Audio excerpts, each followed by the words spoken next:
Bonsoir mesdames, bonsoir messieurs, bien-aimés dans le Seigneur et chers internautes. Je vous souhaite la bienvenue à cette deuxième édition de votre émission Libéré. Et Libéré, c'est cette émission-là qui s'inspire de l'évangile de Jean au chapitre 8, verset 32. Vous connaîtrez la vérité et la vérité vous rendra libre.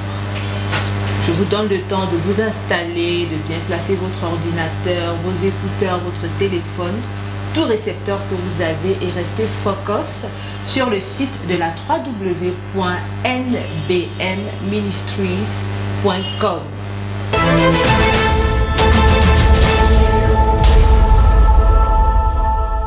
Aujourd'hui, nous allons parler d'un thème assez crucial. Il s'agit de la nouvelle naissance. Peut-être que vous en avez eu déjà l'expérience ou alors vous voulez simplement en savoir davantage. Peut-être que ça vous intrigue. Qu'est-ce que la nouvelle naissance?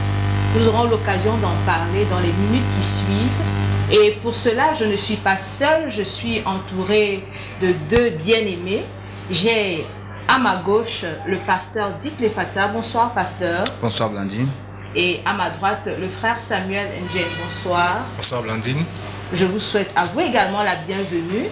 Et je vous remercie déjà de venir participer à cette émission pour l'édification du corps de Christ. Avant de passer au menu principal, nous allons faire une petite pause avec cette ponctuation musicale. Oh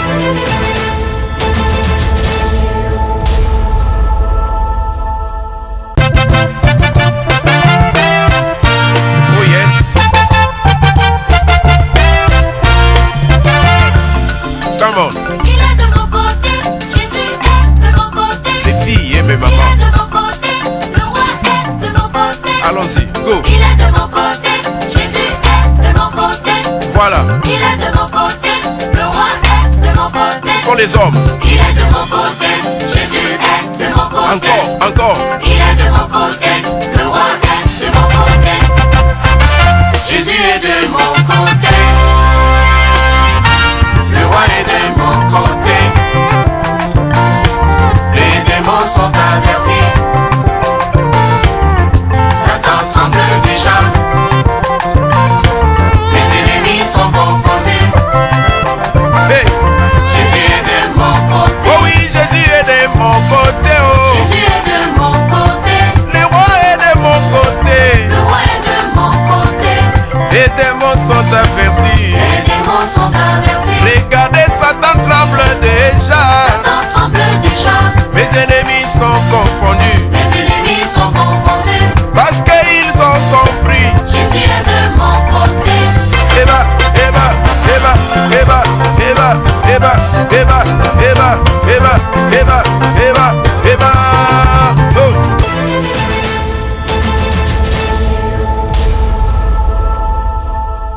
Nous sommes de retour sur le plateau. Nous allons immédiatement mettre les pieds dans le plat et parler de la nouvelle naissance comme je l'ai annoncé dès le départ. Alors, pasteur, nous allons beaucoup nous appuyer sur vous. J'espère que le Seigneur a rempli toute la vérité, enfin tout ce que vous devez nous transmettre aujourd'hui.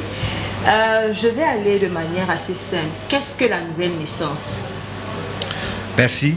La nouvelle naissance, c'est un thème qui est très souvent abordé par les églises dites de réveil ou les églises charismatiques, où on parle généralement de naître de nouveau. C'est un thème que l'ensemble des chrétiens, notamment les chrétiens traditionnels, n'ont pas eu l'habitude d'employer.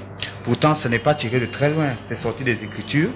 Et c'est simple, dans Jean chapitre 3, verset 3, Jésus s'adresse à Nicodème qui vient le voir très tard dans la nuit. Et il veut savoir comment est-ce qu'il peut faire pour être comme Dieu veut. Et Jésus lui répond, je vais citer exactement, Jésus lui répondit, en vérité, je te le dis, si un homme ne naît de nouveau, il ne peut voir le royaume de Dieu. Alors, il aborde ici la question de la nouvelle naissance.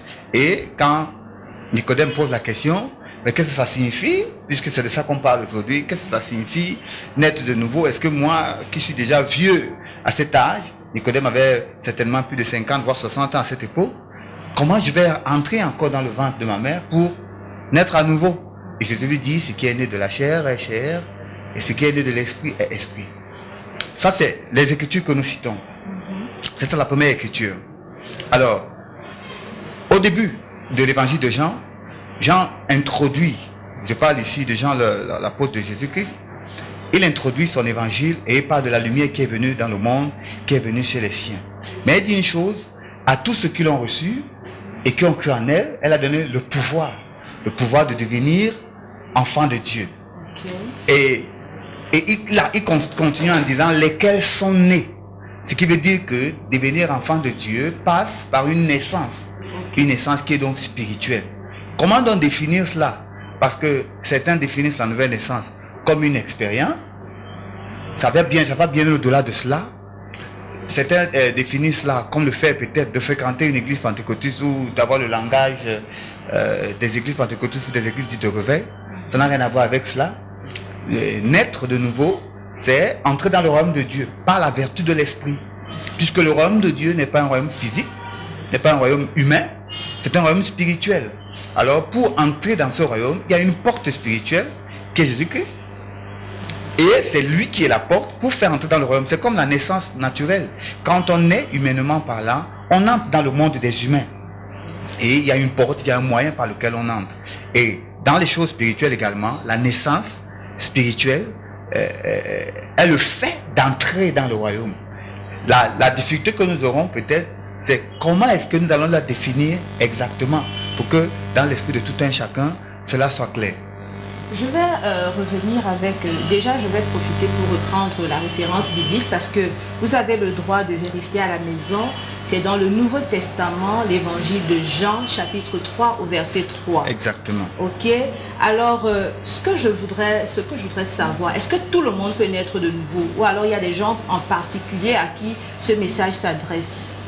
Alors, j'ai cité une autre écriture, le début de l'épître de Jean, chapitre 1er, pas l'épître, plutôt l'évangile de Jean. Jean chapitre 1, il est écrit à partir du verset 12, à tous ceux qui l'ont reçu. On parle de qui ici? On parle de la lumière qui vient dans le monde, la parole de Dieu qui s'est faite chair. Ce qui veut dire que ceux qui reçoivent la parole de Dieu reçoivent un pouvoir qui leur donne la capacité de naître dans le royaume de Dieu. Ce pouvoir vient de la parole de Dieu. On dit maintenant à tous ceux qui l'ont reçu, ce qui veut dire que ceux qui sont capables de recevoir la parole de Dieu sont capables de naître de nouveau, parce que celui qui naît de nouveau naît par la puissance de la parole de Dieu. Et on parle ici de la parole de Dieu qui est l'esprit et la vie de Dieu. C'est un peu de ça que Jean parle dans Jean chapitre 10, quand on dit, par exemple, Jésus a cité cela, que le voleur vient pour tuer, pour égorger, pour détruire. Et le Fils de Dieu est venu pour que les brebis aient la vie et qu'elle est en abondance. La vie dont on parle, ce n'est pas une vie naturelle, c'est une vie surnaturelle. Le terme grec, c'est Zoé. Donc une vie abondante, une vie surnaturelle, une vie qui vient d'en haut. Et tout le monde y a accès, tout le monde y a droit, à condition d'être capable de recevoir la parole de Dieu. C'est peut-être ça qu'on devra approfondir. Donc nous retenons que la nouvelle naissance s'adresse en fait à tout le monde. Il n'y a pas d'élitisme qui est fait. Une fois que vous recevez, vous avez la capacité de recevoir la parole de Dieu. Exact. Et que certainement que vous en êtes convaincu, j'imagine. Exactement. Puisqu'il dit, elle est venue chez les siens ne l'ont pas reçue. Il y en a qui reçoivent la parole de Dieu, il y en a qui ne la reçoivent pas. Mais ceux qui la reçoivent, elle leur a conféré une capacité surnaturelle, c'est de devenir, par la vertu de Dieu, des êtres différents, des personnes transformées. Et quel est le but de la parole de la nouvelle naissance? C'est quoi le but de la nouvelle naissance? Pourquoi devrais-je naître de nouveau? Vous avez cité Nicodème qui était déjà adulte. Est-ce qu'il faut attendre d'avoir cet âge-là pour naître de nouveau? Et est-ce qu'il y a un âge approprié? Pourquoi même d'abord il faut naître de nouveau? Qu'est-ce que, pour parler comme au quartier, ça donne quoi? Merci, c'est une question très intéressante. D'abord, qu'est-ce qui a poussé Nicodème vers Jésus? Certainement la soif de quelque chose qu'il n'arrivait pas à atteindre dans sa vie. Alors si la vie était simplement manger, boire, dormir, se réveiller et faire tout ce que les uns les autres font, il n'aurait pas besoin ni de Dieu ni de son royaume. Alors quand on parle de nouvelle naissance, on parle du royaume de Dieu. Et le royaume de Dieu, c'est quoi? En fait, si dans l'homme il n'y a pas la soif ni le désir de connaître quel est le sens de sa vie, de connaître la raison pour laquelle il respire, il vit, il est sur la terre, il ne peut pas avoir envie de naître de nouveau. Mais si quelqu'un a compris que tout est vanité, comme l'écriture le dit aussi, que après avoir fait tout ça, on a besoin de donner à sa vie un sens, alors il aura soif de quelque chose de plus grand, de quelque chose qui le transcende. Et ceux qui ont cette soif-là, un peu comme David le disait dans les psaumes, mon âme soupire comme une biche. Après le mon âme soupire après toi. Ceux qui ont ce soupir et ce désir de connaître autre chose, ceux-là peuvent avoir la capacité d'entrer dans un autre royaume qui n'est pas de ce monde, ce royaume que Jésus est venu établir. Parce que Jésus a dit que le royaume de Dieu, c'est lui qui est venu l'apporter. Il est venu pour que les brebis aient la vie et l'aient en abondance. Alors si quelqu'un n'en a pas marre de cette vie et de ce que cette vie a comme problème, a comme blocage, a comme limitation, il peut pas aller au-delà. Il faut bien comprendre que ce n'est pas si élitiste que ça. Il s'agit de la soif du cœur de l'homme à laquelle Dieu répond en apportant la capacité de naître de nouveau. Vous parlez d'être fatigué des problèmes de la vie, d'être fatigué des blocages. Je crois peut-être qu'il y a des personnes qui n'expérimentent pas ces blocages, peut-être pas les difficultés de la vie, peut-être qu'ils ont tout. Est-ce qu'à ceux-là, le message de la parole, le message de la nouvelle naissance n'est pas adressé? C'est très intéressant justement. Si nous regardons le monde qui nous entoure, on a des milliardaires qui se suicident, on a des grands artistes ou des stars au sommet de leur gloire.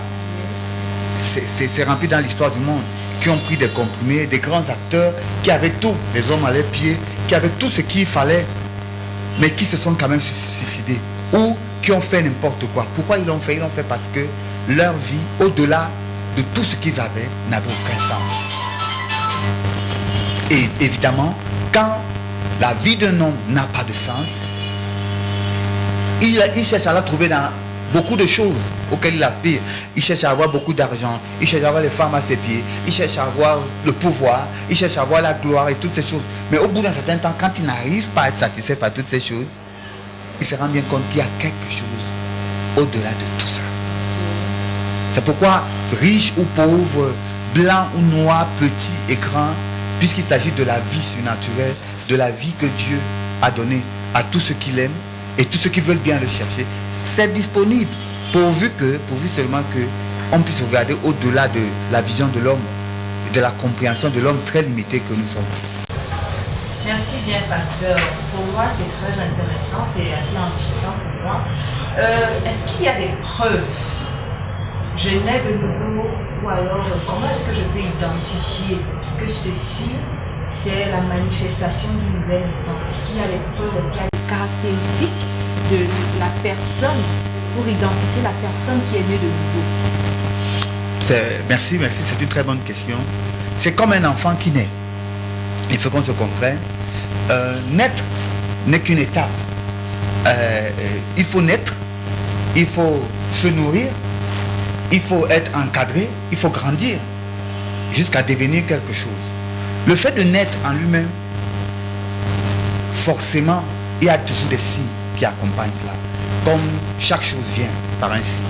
Alors, l'un des signes particuliers qui a une naissance quelque part, prenons les exemples humains, c'est la joie de la famille, la joie de tous ceux qui sont autour. La personne qui est née de nouveau, qui est authentiquement née de nouveau, a une joie qui l'habite, qui ne vient pas de ce monde, qui ne vient pas de ce qu'il possède, de ce qu'il a. Il a la joie de celui qui est réconcilié avec Dieu, la joie de celui qui a quelque chose que le monde entier ne peut pas lui donner. Dans Jean chapitre 1er, à partir du verset 12 et 13, il leur donne une puissance. Et cette puissance-là vient en manifestant la joie.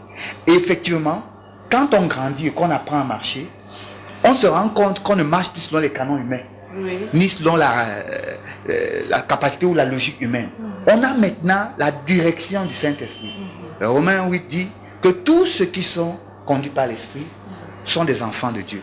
Et bien entendu, même si on en parle, ceux qui peuvent le comprendre sont ceux qui ont vécu la même chose. C'est difficile de l'expliquer à quelqu'un qui ne le connaît pas ou qui ne l'a pas vécu. Tout ce qu'on peut dire aux uns aux autres, c'est qu'ils doivent naître de nouveau. Mais quand ils vont naître de nouveau, tous ceux qui sont pratiquement nés de nouveau savent que l'une des choses qu'on a toujours, même si on a tout perdu, on a toujours la paix, on a toujours la joie, on a toujours l'impression, ça se ressent comme cela, comme si on fait partie de quelque chose qui nous dépasse. On se sent toujours en sécurité, même si on est dans un pays en guerre, même si on a un pistolet sur la tempe, on sait qu'on est en sécurité parce qu'on ressent cet amour de Dieu. comme un petit enfant qui vient de naître, qui est en mailloté dans les bras de sa mère, qui est entouré de l'amour de tous les gens de la famille, on ressent effectivement que le ciel est avec nous. Les anges sont avec nous. Des 24 veillants, avec tout ce que le ciel a de glorieux est avec nous. Le Saint-Esprit est toujours là, dans la mesure de notre compréhension et de notre foi. C'est-à-dire, c'est une expérience que chacun vit en fonction de son ouverture. Je vous sens pratiquement ému dans votre explication du ressenti de la nouvelle naissance, mais j'ai quand même de la peine à vous suivre parce que quand vous dites que celui qui est, tu te sens, tu es satisfait, tu arrêtes de chercher, est-ce à dire que si vous êtes né de nouveau, que vous avez des problèmes de loyer, que vous avez un problème de divorce, que vous n'arrivez pas à discipliner vos enfants, vous avez un problème de chômage, je ne sais pas, des problèmes de solitude, que vous êtes malade, est-ce que vous êtes dans votre paix, tout va bien parce que vous êtes né de nouveau? Est-ce que quand on est né de nouveau, on n'a plus mal? Ça, c'est très intéressant. Il y a un cantique des chants de victoire qui parle de la paix dans la tourmente. Okay. C'est très intéressant de considérer ça. Bon, pour aller calmement, quand un enfant naît, ses parents peuvent ne pas avoir l'argent pour le nourrir. Il ne peut pas s'en inquiéter. Il peut être dans un pays en guerre, il ne s'en préoccupe pas. C'est les autres qui le protègent, c'est les autres qui le gardent. Et toutes les personnes authentiquement de nouveau vont vous dire que le miracle de la nouvelle naissance, parce que ça en est un aussi, l'un des plus grands qui soit, le miracle de la nouvelle naissance, c'est un package. Maintenant, il y a des conflits, je peux appeler ça les choses de la chair, les choses du monde matériel dans lequel nous sommes, qui peuvent essayer d'interférer. C'est à ce moment-là où l'enseignement ou bien le lait spirituel dont la Bible parle, qui est pour les enfants nouveau-nés, c'est là où la parole de Dieu te dit ne t'inquiète de rien ou bien ne crains rien, je t'aime. C'est là où la parole de Dieu dit celui qui demeure sous l'abri du Très-Haut repose à l'homme de Tout-Puissant. C'est là où par rapport à la maladie, il te dit je suis l'Éternel qui te guérit, ainsi de suite. Et ces choses te font te reposer sur lui. Et lui, il commence à prendre soin de toi. Maintenant, dans il ne faut pas qu'on confonde. Quand on est de nouveau, on en a fini avec un certain nombre de pressions. Ça ne veut pas dire qu'on ne peut pas mourir physiquement, ni qu'on ne peut pas être malade, ni qu'on ne peut pas avoir des problèmes d'argent et toutes ces choses. Mais les inquiétudes qui accompagnent cet état de choses ne nous dominent plus. Parce qu'on ressent qu'on est connecté à quelque chose de plus grand. Maintenant, encore faut-il être enseigné pour grandir, pour devenir fort et être capable de résoudre tous ces problèmes qui peuvent se poser à la manière de Dieu.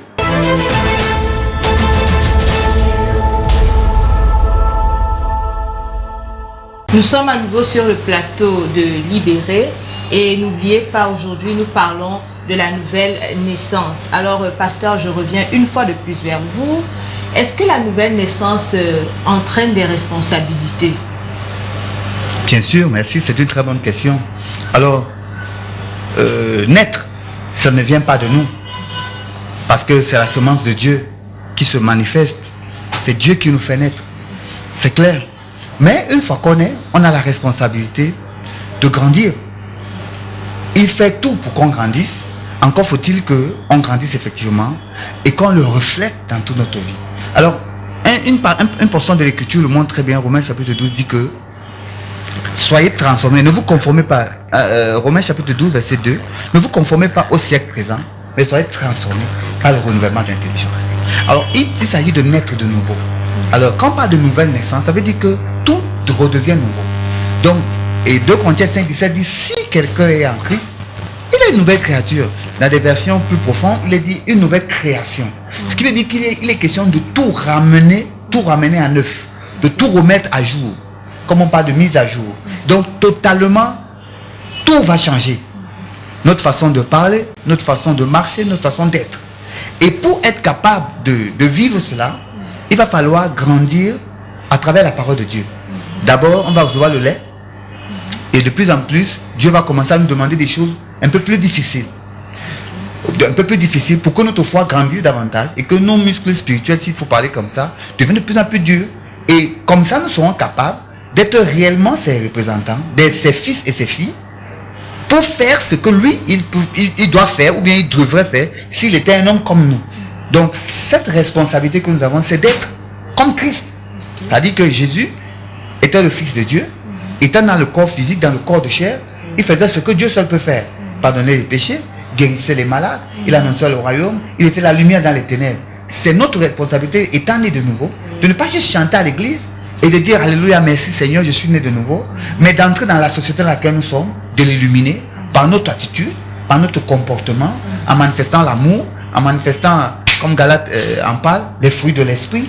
Toutes ces choses ne peuvent être possibles sans la nouvelle naissance.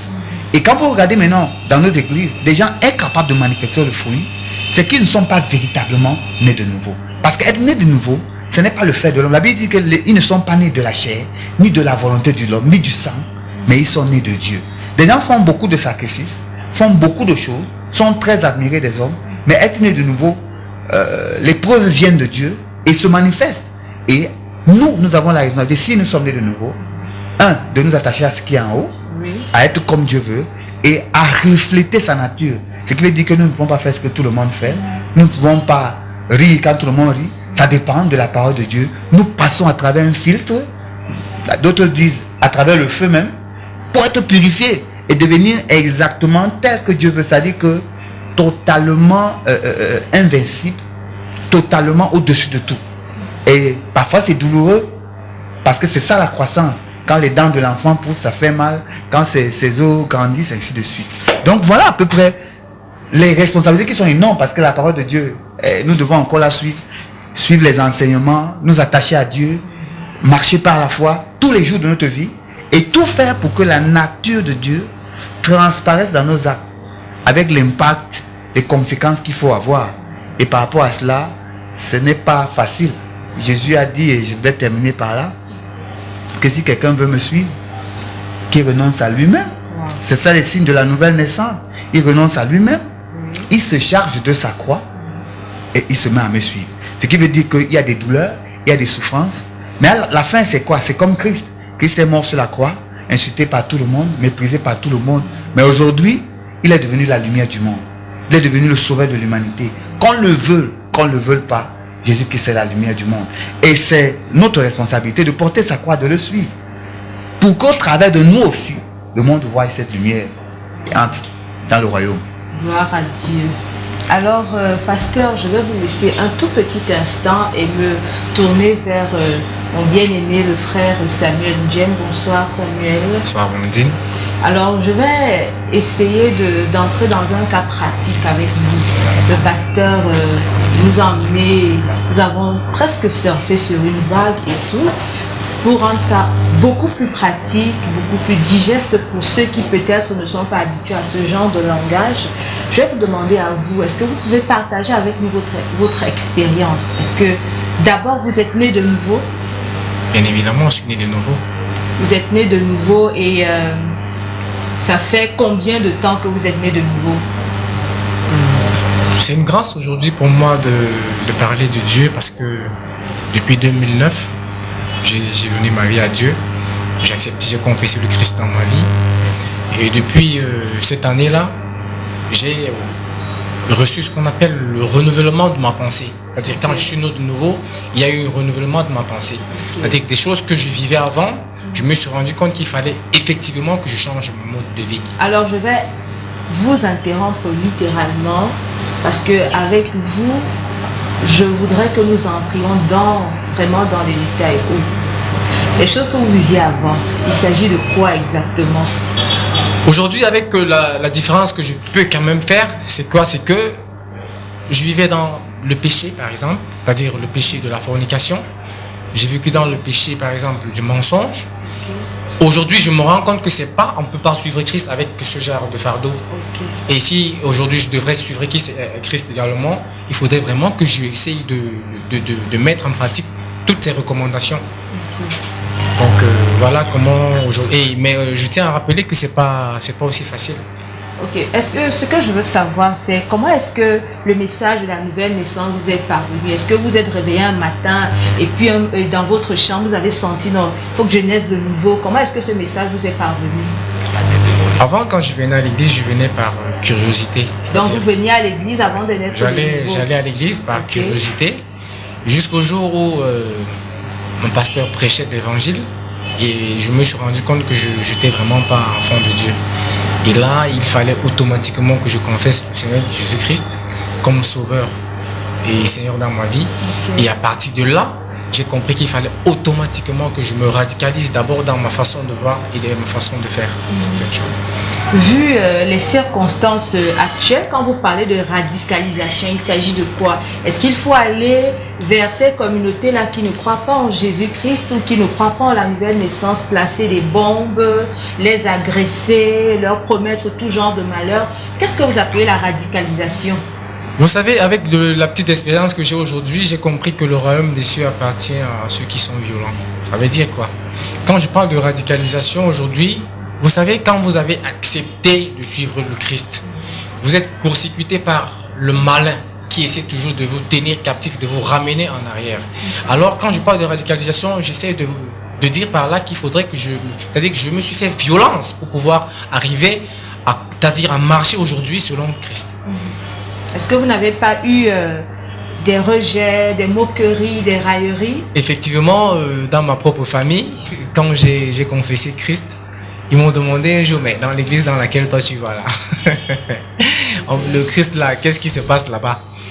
Donc tu dis que mais on ne voit rien. Parce qu'effectivement, vous savez, quand on parle de Christ, déjà on s'attend d'avoir beaucoup de choses à l'instant. Ok. Il faut que cela soit accompagné par des miracles, c'est-à-dire quand vous n'aviez pas du travail, on voudrait que vous l'ayez à l'instant. Si vous n'avez pas d'enfant, si vous n'êtes pas marié, on voudrait que vous ayez toutes ces choses immédiatement. Alors, dès lors que ces choses ne sont pas arrivées ou ces choses ne sont pas encore là pour l'instant, on vous demande, mais vous avez confessé même quel Christ?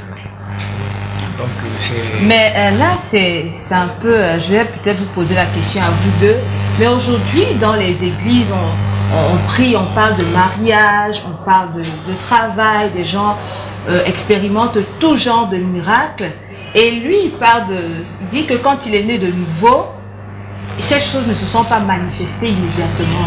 Est-ce qu'il y a une contradiction, ou alors est-ce que c'est complémentaire, ou alors ce sont des choses qui doivent accompagner la nouvelle naissance, notamment mariage, voyage, emploi, bien-être matériel, financier, social et ces choses-là? Voilà. Premièrement, j'aimerais dire que Jésus, en partant, a dit allez prêcher le royaume à toutes les nations, à toute la création. Celui qui croira, qui sera baptisé, sera sauvé. Celui qui ne croira pas, sera condamné. Il a dit voici les miracles qui accompagneront. Alors, et Jésus, dans son enseignement, notamment quand il enseigne dans Matthieu chapitre 3, il dit clairement que recherchez premièrement le royaume des cieux et sa justice. Et tout ce que les hommes recherchent vous seront donnés par-dessus. En fait, ça veut dire que c'est un bénéfice, c'est quelque chose qui vient. C'est un peu quand vous faites les affaires.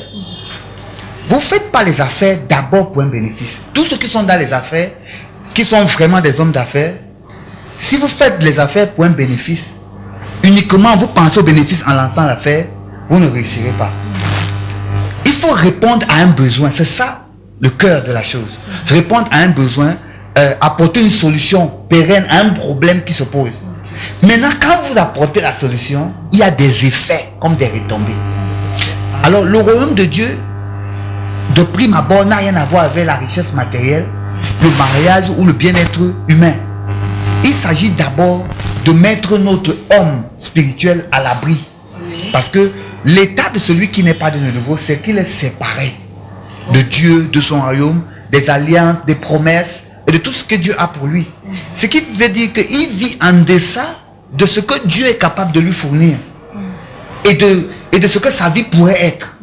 Alors, il trouve le plein sens de sa vie quand il marche avec Dieu. Maintenant, c'est comme un cadeau qu'il faut dérouler, qu'il faut ouvrir au fur et à mesure. Maintenant, Dieu a fait les choses comme pour un héritier. Il y a un héritage que vous pouvez commencer à toucher quand vous avez 5 ans. Il y a d'autres que vous ne pouvez pas toucher si vous n'atteignez pas la maturité. Donc en fait, c'est comme ça la nouvelle naissance. Ça n'a l'air de rien au départ parce que Dieu commence par ce qui est plus important à ses yeux. fois que ce qui est placé là où c'est placé, tout le reste doit suivre. Et l'or, et l'argent, et les biens, et les biens immobiliers, c'est pas mal, tout ce qu'un homme veut, des voyages, de tout ça, il aura tout ça. Parce que ce n'est pas ça qui rend un homme heureux. Ce qui rend un homme heureux, c'est la présence de Dieu à ses côtés. Parce que Dieu, c'est tout. Voilà. Il y a un terme que je voudrais que vous nous expliquiez, pasteur. C'est quoi le fils prodigue? Ça fait référence à quoi? Si on veut parler de manière simple, comment est-ce que quelqu'un peut s'identifier comme étant fils prodigue? Alors, l'histoire du fils prodigue est l'une des paraboles les plus intéressantes que Jésus a utilisées pour parler du royaume de Dieu. Et Jésus raconte dans l'histoire du fils prodigue qu'un homme avait deux fils, l'aîné et le plus jeune. Et le plus jeune, sachant que son père est très riche et qu'il est un grand propriétaire et tout, il a dit à son père un de ces jours, papa, moi je veux ma part, moi je veux jouir de mes biens, donne-moi ce qui me revient, moi je veux vivre de cela. Et le père qui était un bon père, qui ne voulait pas gêner l'enfant, lui a tout donné, ce qui était sa part dans l'héritage. Et le jeune homme est parti avec tous ses biens. Et il est dit qu'il a vécu une brillante vie, il a dilapidé sa fortune parce qu'il n'était pas mûr, il a fait n'importe quoi, et à la fin, il s'est retrouvé dépourvu au point où il cherchait même à manger la nourriture des pauvres, il n'arrivait pas. Et ce fils prodigue se rend compte à un moment donné que, mais dans la maison de mon père, et la Bible dit, étant rentré en lui-même, c'est ce que Jésus raconte, il s'est dit, mais combien de serviteurs, d'esclaves dans la maison de mon père ont tout en abondance. Il faut que je rentre dans la maison de mon père pour être même le dernier des serviteurs. Parce que je suis en train de souffrir ici, mais je connais mon père. Et ce jeune homme décide de revenir. Et quand il revient, son père le voit de loin et court vers lui et dit, mon fils, il dit, papa, je ne suis pas digne d'être appelé ton fils. Prends-moi comme le dernier de tes serviteurs. Et pendant qu'il dit ça, le papa dit non. Il apporte une nouvelle robe, il apporte des sandales, il tue un veau gras, il fait une grande fête. Et c'est l'image de l'homme privé de Dieu. L'homme privé de Dieu pense que par la science, par la technologie, par les plaisirs, par le sophisme, je sais pas moi, l'écuménisme, les pratiques syncrétistes, toutes sortes de choses que les hommes font aujourd'hui. Il se dit qu'avec tout ça, il peut s'assumer. L'homme d'aujourd'hui, surtout l'homme du 20e siècle, croit qu'il connaît tout. Il dit qu'il n'a pas besoin de la religion, il n'a pas besoin des choses spirituelles, il se connaît. Voilà. Il peut s'en sortir, il n'a pas besoin de Dieu. Mais aujourd'hui, dans le monde dans lequel nous vivons, on a plus besoin de Dieu que jamais. Le monde n'a jamais été aussi mal. Et les milieux religieux et les milieux non religieux, on a besoin de naître de nouveau, de passer, de remettre tous les compteurs à zéro. Et c'est ça que le fils prodigue a fait. Il a dit non, moi je rentre. Je préfère rentrer même au niveau zéro dans la maison de mon père. Et si l'homme n'arrive pas à ce point où il se dit, je dois reprendre tout à zéro, je n'ai pas compris. Il ne peut pas entrer dans le royaume des cieux. Et c'est ça que Jésus disait quand il disait qu'il faut naître de nouveau. Et il naître de nouveau, on avait une très belle chanson qu'on chantait dans les mouvements de jeûne. On disait, et repartir à zéro, avec Jésus pour berger. Alors, il faut tout remettre à zéro, comme dans une mise à jour, comme dans une réinitialisation. Voilà. Je vais y arriver, réinitialisation. Il faut tout remettre à zéro et demander à Dieu, je veux repartir. Montre-moi le chemin, je ne vois pas, je ne connais pas. Prends-moi comme je suis, je ne sais même pas quoi faire. Et c'est encore possible. C'est le message d'espoir que l'évangile a pour le monde. Pasteur, excusez-moi, pasteur, vous savez, aujourd'hui il y a des jeunes gens qui veulent vraiment suivre le Christ. Et ils sont un peu animés par cette envie-là. Ils ont envie de faire, envie de donner leur vie à Christ parce que, par ricochet, ils ont suivi qu'ils auront la vie éternelle. Maintenant, moi, je voudrais savoir qu'est-ce qu'on entend par la vie éternelle. La vie éternelle, c'est tout simplement la vie surnaturelle. C'est comme comprendre, la volonté de Dieu, le plan de Dieu, ce que Dieu a pour nous, et vivre sachant que les limitations du corps, les limitations du monde matériel ne sont pas notre partage, parce que nous avons accès à quelque chose de plus grand.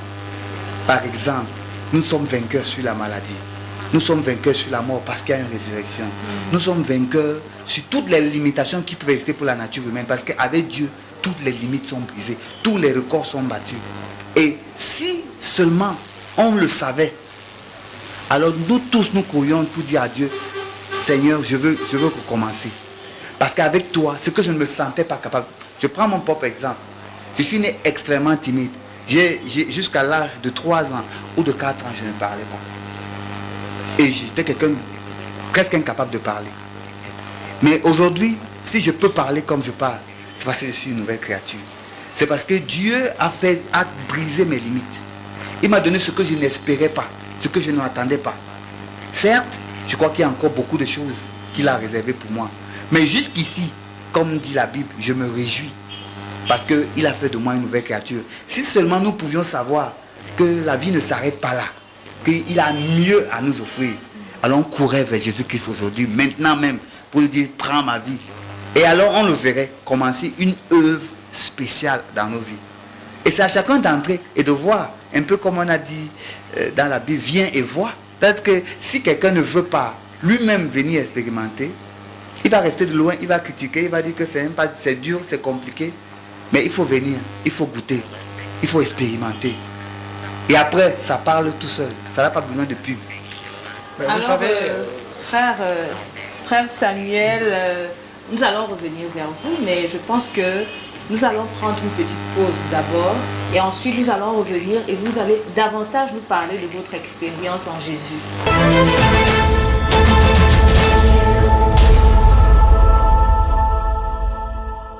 Retour sur le plateau, nous engageons directement avec le frère Samuel. Alors, moi, je m'intéresse beaucoup à votre expérience. Et ce que je voudrais savoir, c'est comment est-ce que vous vous sentiez avant d'accepter l'appel à la nouvelle naissance? Parce que vous avez expliqué tout à l'heure qu'il y a une prédication. Vous alliez à l'église, un jour vous avez écouté une prédication. Vous avez compris que vous n'étiez pas encore enfant de Dieu et vous avez décidé de répondre à cet appel. Alors comment vous vous sentiez au-dedans de vous avant et comment est-ce que vous vous sentez à l'intérieur de vous maintenant? c'est une très très bonne question parce que, voyez-vous, aujourd'hui, la différence, elle est nettement mieux. C'est-à-dire, avant, j'étais sûr que je pouvais faire certaines choses de moi-même. C'est-à-dire, j'étais sûr que j'étais quelqu'un d'intelligent. J'étais sûr que j'étais quelqu'un de fort, j'étais sûr que je pouvais vaincre toute adversité qui pouvait se présenter à moi. Et voilà dans quel jargon est-ce que je vivais, au point où à un moment donné, quand on me parlait de, je confesse, c'est-à-dire qu'on parlait de Christ, je disais, ah, ok, Dieu il existe. Mais est-ce qu'il y a un autre pouvoir que Dieu peut avoir sur ma vie que celui, que la vie que je mène actuellement? Après, quand j'ai confessé Christ, j'ai compris que non, tout était en Christ. Et ce qu'il fallait vraiment aujourd'hui avoir certaines choses, aux choses de la vie que j'aspirais, par exemple, les choses matérielles, bien évidemment, c'est en Christ que je devrais les avoir. Et j'ai compris également une chose, c'est quoi? C'est que ne peut recevoir de Dieu ce pourquoi lui-même il t'a préparé à l'avance. C'est-à-dire que parfois on peut emboîter le chemin, c'est-à-dire on s'empresse de faire certaines choses et on est encore bébé sans savoir qu'on est encore bébé. Aujourd'hui, j'ai cette ferme assurance que, effectivement, en Christ, non seulement j'ai retrouvé la paix, non seulement j'ai retrouvé la santé parce que j'ai vraiment été malade à un moment de ma vie, j'ai failli perdre ma vie jusqu'à ce que le Christ lui-même me guérisse de cette maladie. Et sans toutefois oublier qu'à un moment donné, j'ai fréquenté les marabouts. Ça, je ne vais pas mentir, je ne vais pas nier de le dire. De temps à autre, j'ai été confronté à aller vers les marabouts qui me donnaient des potions et tout. Mais jusque-là, il n'y avait pas de changement. Le jour où j'ai confessé Christ, j'ai compris que tout simplement, il fallait demander au Seigneur de te guérir. Et j'avais retrouvé la santé sans toutefois dépenser quoi que ce soit. Wow. Donc voilà pourquoi aujourd'hui, j'ai compris que tout est en Christ. Et plus j'avance avec lui, plus je suis déterminé à rester en Christ. Vous avez parlé de ferme assurance. Alors, c'est possible, je crois que la nouvelle naissance n'a pas de signe physique sur le corps. Au moins, quand un enfant est né physiquement, on voit qu'il y a une vie, qu'il y a un bébé qui est là. Mais la nouvelle naissance, déjà, ça peut nous arriver, d'après ce que j'ai compris, à tout âge. Ça peut nous arriver en toutes circonstances. Il n'y a pas de signe de marque qu'on peut identifier sur le corps. Mais vous parlez de ferme assurance. Comment est-ce que quelqu'un peut dire ou alors ressentir cette ferme assurance qu'il est sauvé? Le pasteur disait tout à l'heure, quand on est né de nouveau, on renouvelle notre pensée. C'est-à-dire, il n'y a pas de signes physiques. C'est le renouvellement de la pensée qui caractérise la nouvelle naissance. Et on devrait partir de l'état de chair à l'état d'esprit. Ça veut dire que vous vous laissez guider par l'esprit. Et pour moi, aujourd'hui, c'est ça qui crée la différence entre quand j'étais dans le monde avant et aujourd'hui quand je suis en Christ. C'est-à-dire que je parviens déjà à faire cette différence entre la façon dont auparavant et celle que j'ai aujourd'hui. Ok. Il y a une différence de paradigme en fait. Avant, vous voyez les choses d'une certaine manière. Aujourd'hui, vous les voyez différemment selon le Seigneur. Et quand vous parlez de selon le Seigneur, est-ce qu'il vous appelle au téléphone pour vous dire Samuel, aujourd'hui, voilà comment je vois les choses, tu les feras ainsi? Est-ce que il vous parle en rêve? Est-ce qu'il vous envoie quelqu'un courrier par la poste? Comment est-ce que vous connaissez, vous arrivez à connaître quelles sont les voies du Seigneur ou alors la volonté de Dieu pour rediriger votre vie? Aujourd'hui, avec l'expérience que j'ai avec le Seigneur, c'est que Dieu nous parle à tout instant. Oui, mais il vous parle à tout instant, ça se passe... Dieu nous parle de plusieurs manières. C'est-à-dire à travers les bergers, c'est-à-dire les hommes de Dieu qu'il a oint, à travers nos confrères, par exemple, à travers sa parole. L'expérience que j'ai avec Dieu aujourd'hui, c'est que chaque fois que je suis confronté à une difficulté, je prends ma Bible et j'ai la solution à mon problème. Voilà, la Bible. La Bible. Ok. Et dans la Bible, vous avez la solution à votre problème. Donc, si je comprends bien, à chaque fois que vous voulez vous référer à Dieu, vous retournez à la Bible. Vous croyez en la Bible, ce ne sont pas des fables, ce ne sont pas... Vous avez l'impression que ça s'applique à votre vie? Je ne crois pas en la Bible, mais je crois en la parole de Dieu qui est inscrite dans la Bible. Ok. Parce qu'il faudrait qu'il y ait une nuance, il faudrait que les gens puissent nuancer entre la Bible et la parole de Dieu. Comprenez un peu? Je crois en la parole de Dieu qui est ancrée dans la Bible. Aujourd'hui, pour moi, quand je suis face à une difficulté, j'ouvre ma Bible et le Seigneur me parle au travers de ses écrits. Donc vous pensez que c'est quelque chose, parce qu'elle a été écrite selon les historiens il y a très longtemps et aujourd'hui vous n'êtes pas, en tout cas vous n'avez pas l'âge de ces millénaires-là et tout. Mais vous pensez que vraiment ça s'applique, ça peut s'appliquer à notre quotidien, à la vie contemporaine? Dieu dit, je suis aujourd'hui, demain et éternellement. La parole de Dieu n'a pas de... Elle ne s'expire pas. Ça veut dire que non, elle ne se renouvelle pas, mais elle demeure à jamais. Ça veut dire que tout ce qui a été fait auparavant et tout ce que nous vivons aujourd'hui, c'est toujours dans la parole de Dieu. Donc vous arrivez à vous retrouver? Toujours. Toujours. Toujours. Ok. Que le nom du Seigneur soit glorifié. Et ce que je vais vous demander, c'est est-ce que vous avez un message d'encouragement ou un message d'appel? Est-ce que vous voulez partager cette joie que vous ressentez dans le Seigneur, cette paix?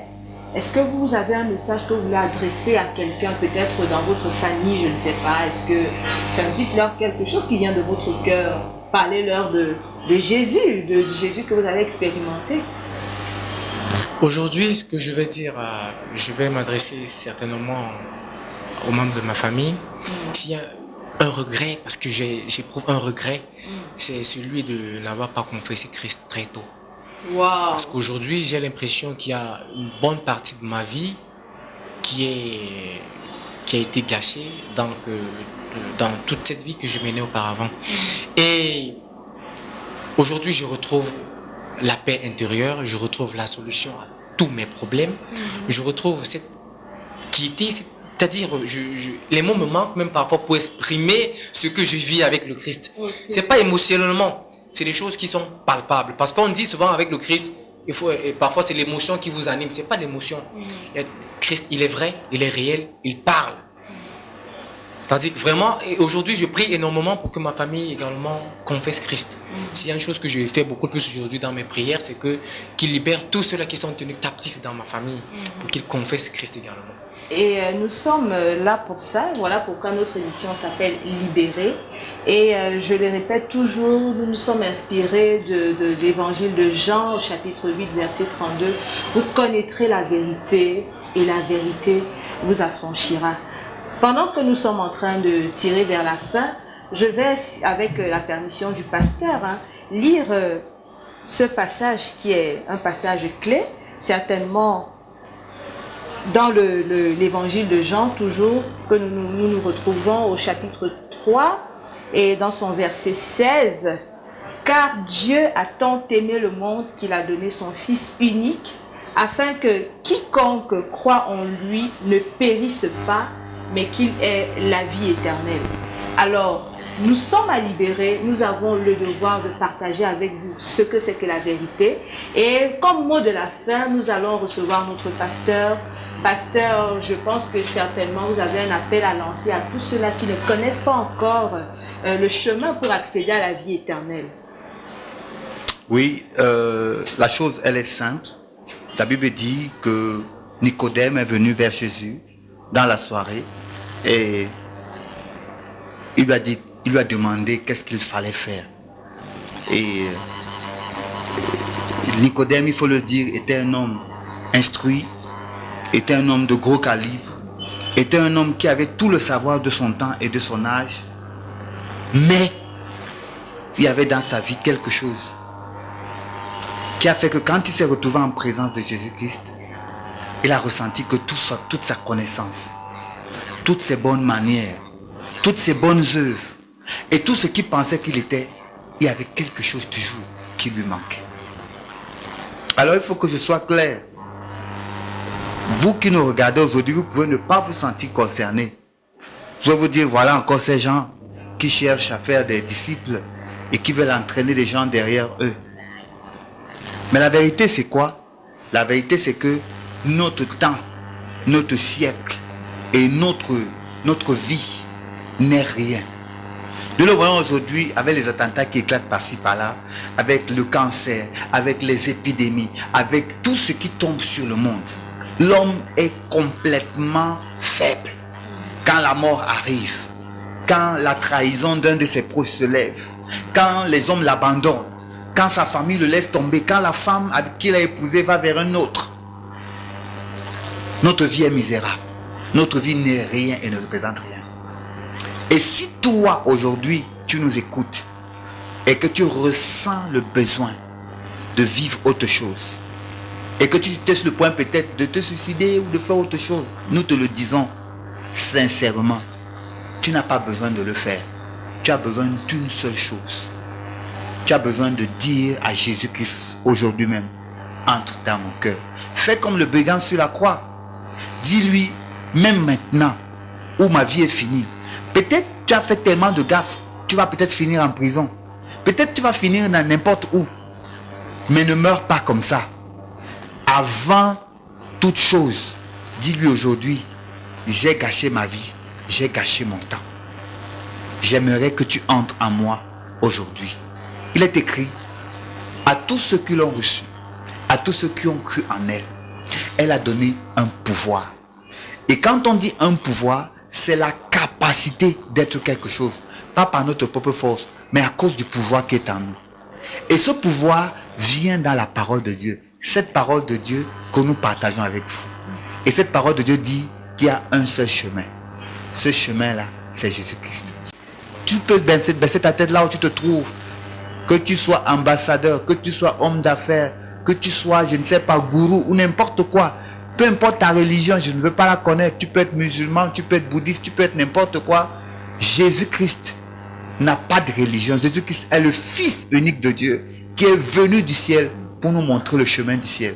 Dis-lui seulement, Seigneur Jésus-Christ, je t'accepte dans mon cœur aujourd'hui. Viens me libérer, viens me transformer, viens me donner un cœur nouveau, viens faire de moi une nouvelle créature, viens me faire entrer dans le royaume par la porte. Je ne veux pas faire semblant d'être chrétien, je ne veux pas faire semblant d'être enfant de Dieu. Je veux que tu fasses de moi ton enfant. Enseigne-moi à te suivre. Je suis prêt à te suivre aujourd'hui et maintenant. Si tu peux entrer dans mon cœur, tu peux enlever tout ce qui est à l'intérieur. Moi, je m'abandonne à toi. Je m'abandonne à toi totalement. Change mon cœur, change ma vie, change tout à moi, parce que c'est toi qui as le pouvoir de le faire. Et tu diras simplement, au nom de Jésus, je renonce à la vie que j'avais avant. Je renonce au péché. Je renonce à Satan. Je renonce à toute pratique mystique qui me condamne. Je renonce à tout héritage maléfique et satanique que j'ai hérité par le sang, Et tout ce qui est la malédiction ancestrale qui m'a suivi et qui m'a poussé à être l'homme que je suis devenu ou la femme que je suis devenue. Seigneur, je veux être aujourd'hui à toi. Tu as dit que je peux naître de nouveau. Fais-moi naître de nouveau par le pouvoir qui est le tien. Je le reçois dans ma vie. À partir de maintenant, je suis une nouvelle créature. Les choses anciennes sont passées. Je suis libéré. Je suis délivré. Je suis sanctifié. Je suis à Dieu. Et Dieu est à moi. Au nom de Jésus-Christ. Dis simplement Amen là où tu es et commence à te réjouir. Parce qu'à partir de maintenant, Dieu commence à marcher avec toi. Et tu verras ce que tu n'as pas vu avant. Amen. Que Dieu te bénisse. Amen. Et voilà, ce sont nos mots de la fin. Et je peux vous assurer, c'est une expérience vraiment merveilleuse. Moi aussi, il y a quelques années, j'ai pu faire cette expérience-là. Et nous vous invitons, comme le pasteur l'a fait, à également nous joindre dans ce voyage parfait, dans ce voyage de joie, ce voyage de paix, ce voyage que vous ne regretterez certainement pas. Nous sommes sur www.nbmministries.com. NBM, qu'est-ce que ça veut dire? New Beginning Ministries. Vous avez l'opportunité aujourd'hui d'amorcer un nouveau commencement. Vous avez l'opportunité de commencer une nouvelle histoire, d'écrire une nouvelle histoire avec le Seigneur Jésus. Et ne loupez pas cette opportunité. Je ne vais pas manquer de remercier le frère Samuel Ndjem. Merci d'être venu, d'avoir consacré de votre temps. Rien. Et merci également au pasteur, le révérend Dick Lefata. Merci de nous avoir consacré de votre temps. Merci beaucoup. Nous disons merci également à tout le leadership de NBM Ministry qui nous permet de produire cette émission. Et nous ne manquerons pas de remercier toute l'équipe technique de Sono pour Christ. Et que le Seigneur vous bénisse chez vous. Shalom, shalom.